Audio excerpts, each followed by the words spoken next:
Your Excellency, Nabil Fahmy, former Minister of Foreign Affairs in Egypt. It's a pleasure having you. Welcome to Raisina Middle East here in Abu Dhabi. Thank you for the kind invitation. I'm always very happy to be here. Our pleasure. Thank you. Let's start first discussing the ceasefire in Gaza. That's the big conversation right now. Do you think the ceasefire would hold? I think the ceasefire was imperative.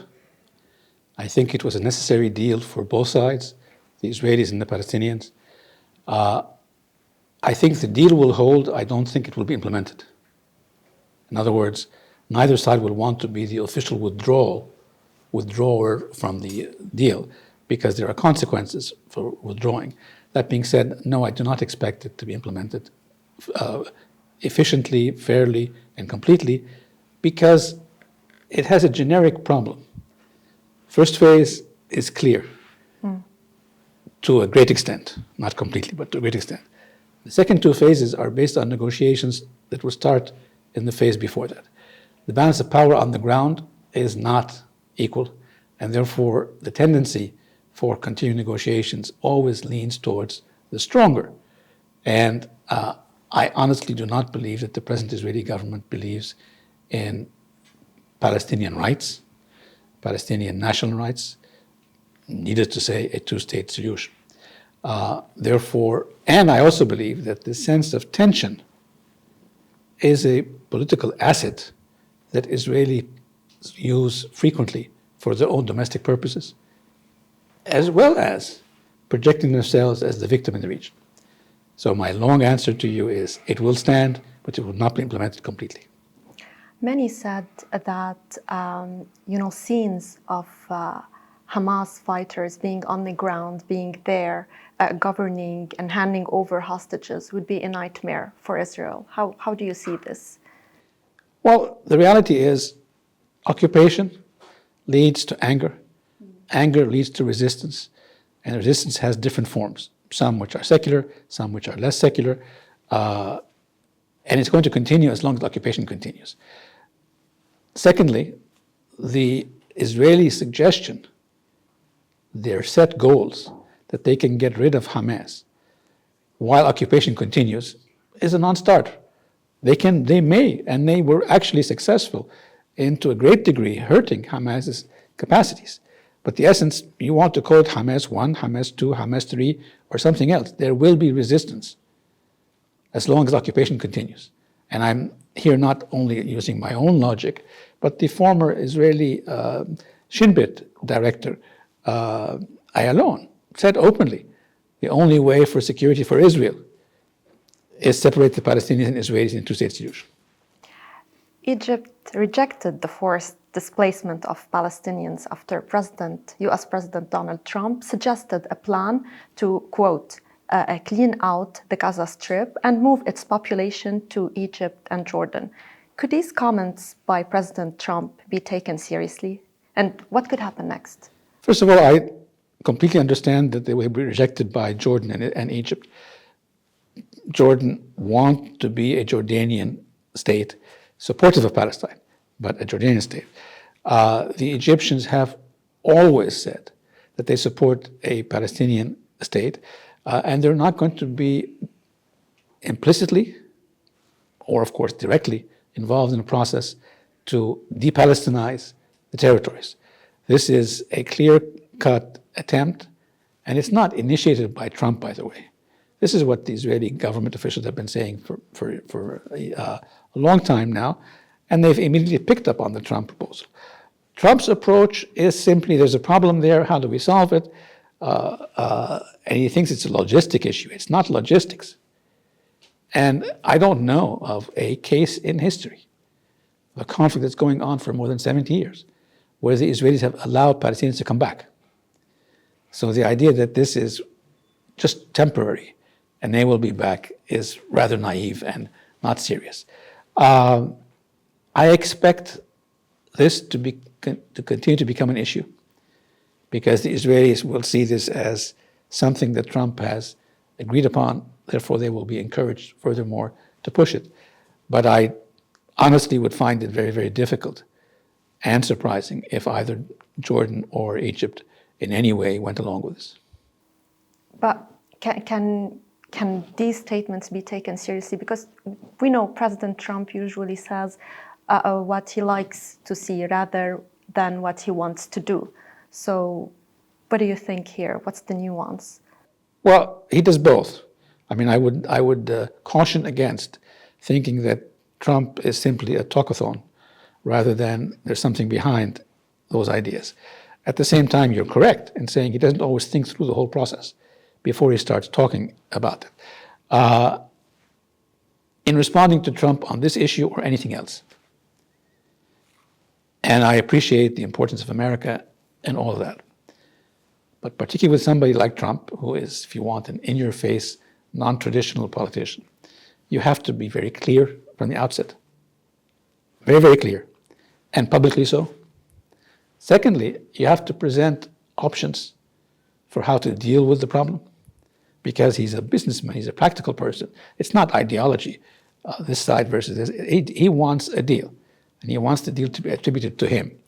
So put something on the table that's consistent with your first point, which is what you can accept or not accept, but put something on the table that he can look at. And thirdly, in making your proposal, make it very clear how America benefits from this, or the cost that America would pay if this process fails. That's the way to deal with the business mind. It's a cost-benefit analysis. If you let him do the thinking and the talking and the acting, that's a very dangerous approach, because he is a major power. And all of these thoughts are being put into his thought process by Israeli-leaning specialists and experts. And frankly, if you look at, I want to say this diplomatically and politely, if you look at his Middle East team,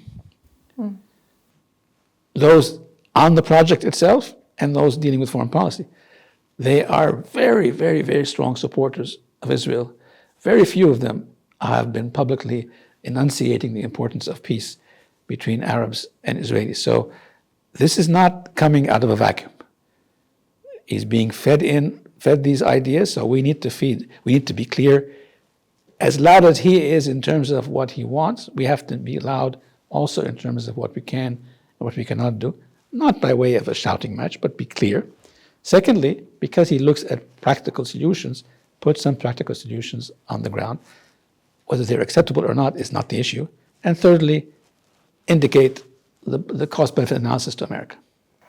The Abraham Accords, and that's a related topic. We know President Trump wants to expand that. Will he be able to make it happen? I think the real question is in Israel, much more than in America. People forget. The Arabs back in 2002, 23 years ago now, said if Israelis withdraw from occupied territories, all of us should have normal relations with Israel. So the idea of normalization associated with withdrawal has been on the table for 23 years. It's not really new.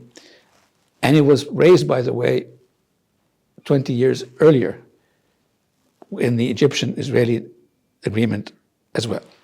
Abraham Accords are, if you want, a resumption of that process, although it's a little bit ahead of the curve. I think the Trump administration will seriously attempt to expand these accords. And I think, frankly, Arabs are ready to expand them, provided that Israel is really serious about creating a Palestinian state separate from itself. And that's, frankly, what we've seen from the Saudis. So, again, my long answer is, if the Israelis give him enough material to work with, the Arabs are receptive, but the material cannot be continuing occupation. It has to be the end of occupation. Will they give enough material? I don't think so. No, not the present Israeli government. Therefore, yes, Trump will continue to pursue the Abraham Accords. It's, if you want, one of his major achievements, actually the major achievement in the first administration. So he's going to continue it. And their focus is on Saudi Arabia in particular, which has repeatedly said we will have peace if there's a Palestinian state. Now, therefore, the Israelis need to provide the package on the table that provides peace. Now, with Trump's return to the White House, will IMEC and other trade corridors find priority? I wouldn't put them all in one basket. I would assume that the corporations, that is India, Israel, Emirates, US, will be very much well received. It's different. It involves Arabs, Israelis, India, and the US, and it's not large. So I see that as being something that the Americans and Trump would very easily embrace. Other corridors are a bit more complicated. They're still positive. I mean, he will look at them positively. But when you bring in other countries, like the European countries, then you get into discussions about, well, is this economic corridor beneficial to America, or does it create competition for America? And one thing, to Trump's credit, he doesn't differentiate between friends and foes in terms of competition. His threat to apply sanctions, even before he was inaugurated, applied more to his allies than to his enemies. I mean, he made the issue about Greenland, which relates to Denmark, Panama, Mexico, Canada, and then also, of course, China. And he's made the same point with Europeans. So my answer is yes, I think that he will be receptive to these corridors, more so to the I2U2 corridor than IMEC, possibly also to IMEC, but provided that doesn't create competition for American goods.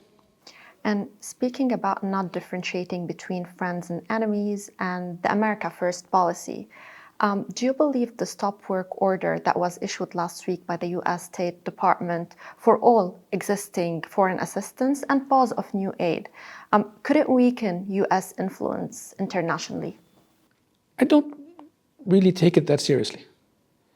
I took it mostly, and you'll be surprised, as a domestic measure rather than a foreign policy measure. Trump, in his first day in office, wanted to show I'm different.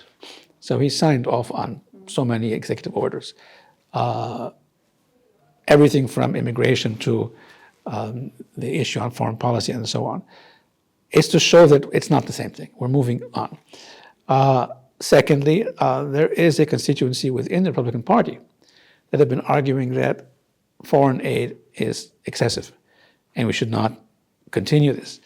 And of course, you know his position on Ukraine in particular, which is a very significant target here. America is the richest, strongest, most powerful country in the world, but it cannot live without the world. Therefore, I expect a reopenness of relations with foreign countries. Yes, you will see some tinkering on the details.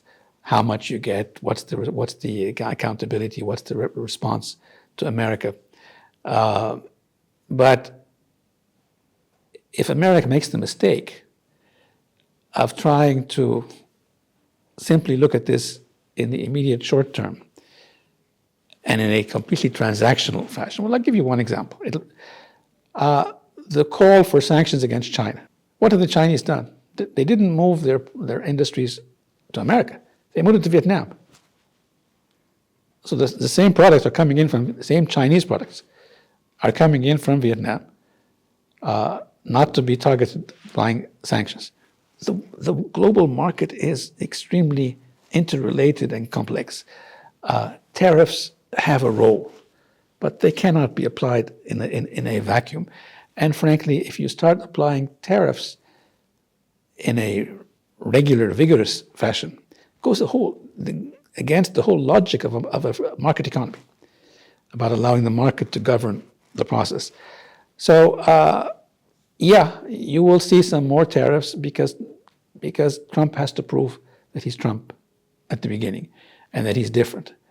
But you will not see less spending because you're going to see a highly increased military budget.